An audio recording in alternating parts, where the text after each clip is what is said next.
I'm joined now by war correspondent and political risk analyst Elijah Magnier.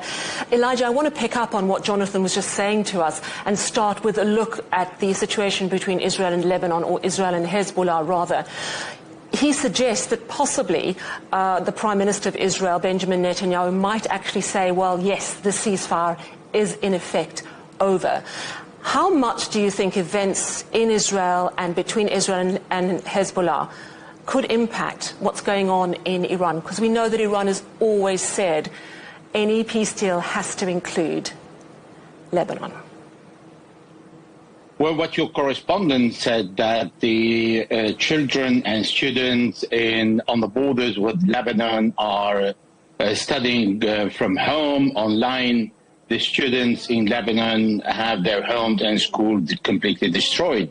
There are internally displaced. There are more than 1.3 million inhabitants, indicating that there is actually no ceasefire at all.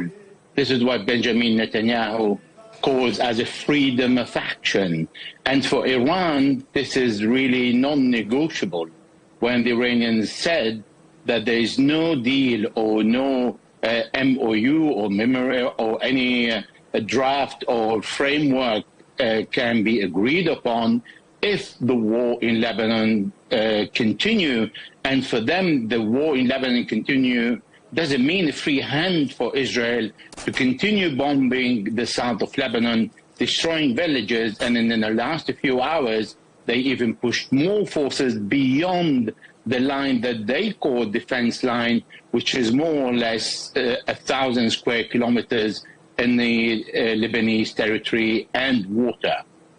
And then if we look at what's been happening between Iran and the US in the last 24 hours, how do you understand the messaging coming from both sides? Marco Rubio talking about choosing the right words, they could be just days away. Iran saying it has a right to retaliate. Are they at all on the same page? Do you have any hope that they might make a breakthrough? Well, the latest strikes are a reminder that the ceasefire was never a real peace agreement, but a very fragile pause between two sides that still fundamentally distrust each other.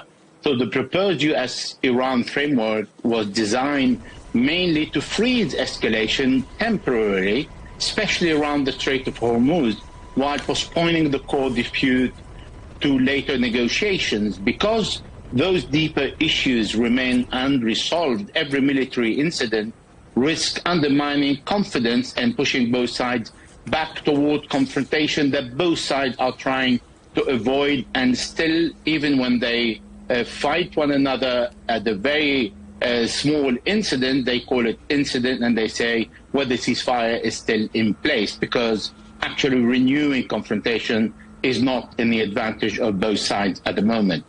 Thank you so much for speaking to us. That's war correspondent and political risk analyst Elijah Magnier.